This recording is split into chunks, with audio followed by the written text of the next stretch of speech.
안녕하십니까, 문유프입니다. 자, 오늘 여러 개 영상 찍는다고 했는데, 자, 두 번째 영상입니다.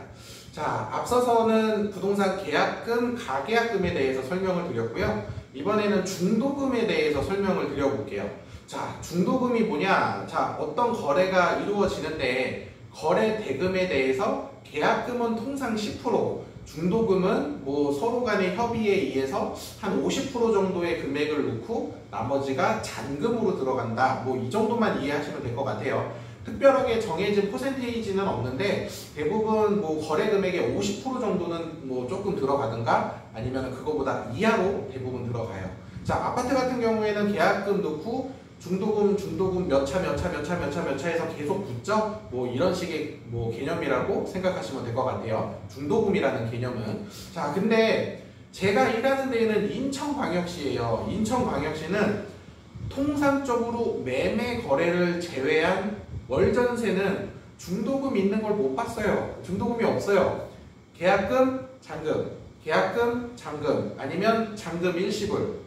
이런 식의 계약이 월세 전세고, 매매는 계약금, 중도금, 잔금인데 대출이 있거나 세입자가 전세다 그러면 계약금, 잔금, 대출 끼고 세입자 끼고 해서 대출 금액이 있어서 중도금을 못 넣는 것 뿐이에요. 위험해서. 제가 설명을 잘못했습니다. 자, 그래서 매매는 계약금, 중도금, 잔금이 있지만 대출이 있는 집이라든지 그 다음에 세입자가 전세금으로 있는 거는 그것도 대출로 봐야 되니까, 그래서 계약금, 잔금 이렇게 넘어가는데, 인천광역시는 금액이 좀 월전세 같은 경우에는 낮다 보니까 실질적으로 중도금이 있지는 않아요. 자, 중도금에 대한 문제는 사실 계약 해지에 대한 문제밖에 발생하지 않아요. 중도금을 넣었다고 하는 거는 계약 진행의 의사표시가 더 뚜렷해지고 그 다음에 계약 해지할 이유가 없다라고 이제 보기 때문에 그냥 쭉 계약이 진행된다라고 계산을 하게 되는데, 항상 중도금이 걸렸을 때 계약 취소가 문제가 되죠. 계약금은 통상 계약금에 대한 10%를 넣고 만약에 10억짜리 건물을 거래를 한다고 하면, 자, 1억을 계약금을 넣고 중도금을 1억을 넣든 2억을 넣든 중도금만 들어가면 계약 진행에 대한 의사표시를 더 뚜렷하게 본다 얘기예요. 그래서 계약 취소 못해. 왜? 매도인은 이미 그 돈 받아서 다 썼어. 잃어버리면 장땡이거든요. 자, 근데 계약금만 걸렸을 때는 계약이 취소가 된다는 얘기예요. 서로 간에 1억씩 포기를 하고 물어주면. 근데 중도금이 걸리면 손해배상으로 넘어가야 돼요. 그래서 사실 부동산이 중간에 껴갖고 중도금이 들어간 계약을 취소를 하는 건 솔직히 말씀드리면 한 발자국 물러나야 돼요. 서로 소송 거세요 하고.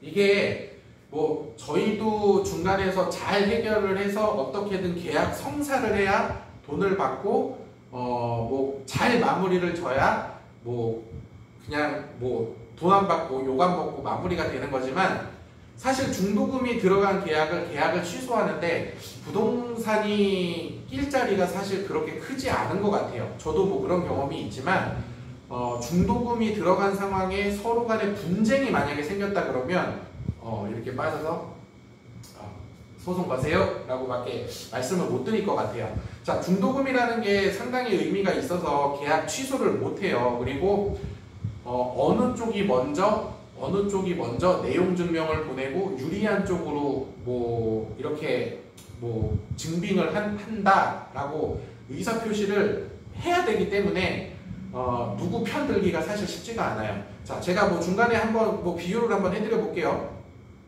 10억짜리 건물을 샀는데 1억에 대한 계약금을 넣었어요. 자, 중도금을 2억을 넣었는데 잔금 날짜에 이 사람이 잔금을 안 할 것 같고 계약 해지에 대한 의사표시를 부동산한테 계속 얘기하고 있어.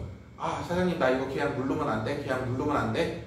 중도금 넣었는데 이거 누르면 안 돼? 내가 1억은 포기할게. 중도금 돌려받고 계약 취소하자. 나 이거 사정이 있어서 못할 것 같아.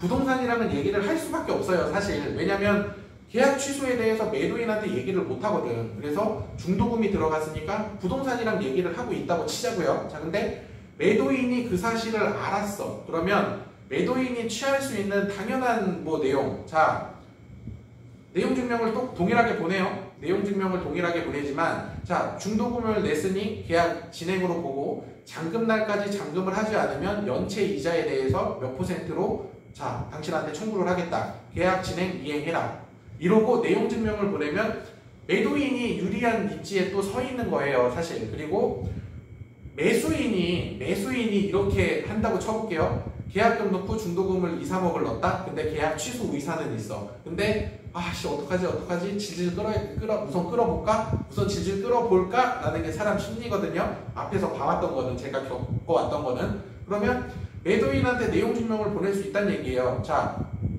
먼저 보내요. 계약금 중도금을 넣고 9월 말일이 잔금이나 제가 지금 사정이 생겨서 지금 금전적인 게 정리가 안 돼서 잔금 날짜를 10월 말일로 땡기고 싶습니다. 혹시 몰라서 이렇게 우편물로 보냅니다. 10월 말일까지만 좀 연장을 부탁드립니다. 그래서 우편 등기를 보내는 내용 증명을 이상하게 먼저 보낼 수도 있다는 얘기예요.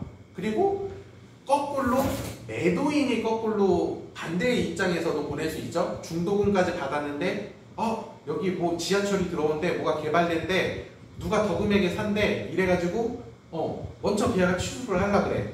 그러면은 또 반대로 집주인이 매수인한테 이상한 내용의 내용 증명을 보내겠죠. 이 정도까지 사실 이해가 가시나요? 그러면 부동산인 입장에서는 여기에서 해줄 수 있는 게 없어요. 사실 빼야 돼. 알아서 잘 마무리하시고. 자, 당신 좀 표현이 좀 불쾌하지만, 자, 매도인 쪽 고충 내가 들어주고 전달해줄게. 매수인 쪽 고충 내가 듣고 전달해줄게. 그래, 그냥 얘기만 나한테 해줘. 다시 이렇게 쏴줄게. 그러니까 부동산이라는 입장에서는 사실 이렇게밖에 안 돼요. 그리고 중도금이 들어간 상황의 해제는 사실 당사자끼리 최선을 다하지만 잘 풀어지면 좋죠. 그래도 사람 대 사람이고 우리나라는 정이 많으니까 이게 잘 풀어지면 다행이지만 안 풀어지면 사실 답이 없어요. 그래서 중도금에 대한 얘기와 손해배상에 대한 얘기는 사실 중개업자 입장에서 편들 수도 없고, 계약 깨지면 나도 수수료 못 받는데 이거 내가 굳이, 나는 계약서를 정식으로 다 작성을 잘 해줬어. 근데 나를 제외한 당사자 간의 문제라 이거 좀 골치 아파요. 그래서 중도금 같은 경우에는 좀 이렇게 설명드릴 것도 사실 많지는 않고 이렇게 끼고 싶지도 않아요, 사실. 그래서 중도금은 조금 좀 이런 식의 내용입니다. 자, 중도금 여기까지 좀 하고요. 지금 7분 살짝 돼서 잔금까지 그냥 이어갈게요. 그냥 논스톱으로 잔금을 또 할 수는 있지만 별도로. 근데 시간이 지금 7분밖에 안 돼서, 자, 부동산 잔금 날짜에 잔금을 안 했을 때 어떻게 될까요? 자, 매매는 진짜로 특별하게 금액이 크다 보니까 소송 문제로 가든가 뭔가 손해배상에 대해서 특별하게 별도의 조치를 무조건 취해야 돼요. 그걸 안 하면 액수가 크다 보니까 이게 뒷수습하기가 어려워요, 매매는. 근데 월전세가 문제인 것 같아요. 잔금 날짜에 잔금을 안 하는 거는 매매도 문제가 있지만 사실 월전세에 대한 비중이 훨씬 높아요. 자, 인천 같은 경우에는 월전세는 제가 계약금 넣고 잔금이라고 말씀드렸잖아요. 중도금이 없어요. 계약금, 잔금. 그래서 계약금을 넣고 이사 날짜가 8월 말일인데 연락이 안 되네. 8월 31일까지 전화도 안 받고 연락도 안 돼. 한 3일 전부터 연락도 안 되고 말일날도 연락 안 되고 당일날 오전부터 오후까지 연락이 안 돼. 자, 법에서 정한 거는 사실 임대인이죠. 임대인 쪽에서 잔금이 안 들어왔으니 계약 해지 통보를 보내면 그만이에요. 계약 해지 통보를 보내고 계약금 내 거야. 안 들어와도 돼. 잔금 없으면 그냥 계약금 내가 갖는 걸로 하고 계약 해지 이래서 매도인에서 그냥 보내면 그만이에요. 왜? 중도금이라는 게 없어요. 중도금이 들어오면 계약 해지가 안 되는데 중도금이 거의 없어요. 인천광역시의 월전세는 중도금이 없어서 잔금이 안 들어오면 그냥 매도 쪽에서 계약 해지 통보를 보내면 돼요. 자, 문자 보내고 내용 증명 보내면 그냥 끝.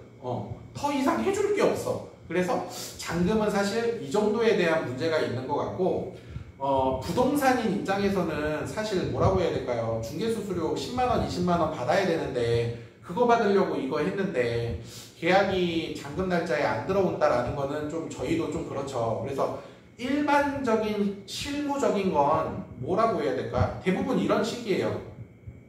8월 31일이 이삿 날인데 이 사람이 2, 3일 전부터 연락이 안 돼. 그리고 당일날 전날 계속 연락이 안 돼. 그러면 어차피 알잖아요. 아, 이 사람 계약 안 할 건가 보다. 그래서 주인분한테는 통화를 하죠. 아, 사장님 지금 이 사람이 연락을 안 받는데 계약 안 하실 것 같아요. 계약금 그냥 받으시고 빨리 다른 세입자 맞추겠습니다 라고 해서 집주인분한테는 의문 띄우지만 그래도 그렇게 하죠. 아, 사장님 하루만 더 기다려보죠. 하루만 더 기다리고 지금 연락이 안 되는데 좀 사유를 제가 모르니까 9월 1일 하루만 더 기다려보고 연락이 안 되면 그냥 계약 취소로 알고 계시면 될 것 같습니다. 해서 뭐 미련은 하루 정도 더 주죠. 뭐 그렇게 월전세 해봐야 수수료 그렇게 크지 않아요. 근데 열받잖아 저희도. 그래서 하루 정도는 더 기다려봐요. 근데 매매는 사실 그렇게까지 뭐 사고 나는 거를 많이 보지는 않았는데 매매는 중도금이라는 게 들어가서 잔금 날짜에 잔금이 안 들어오면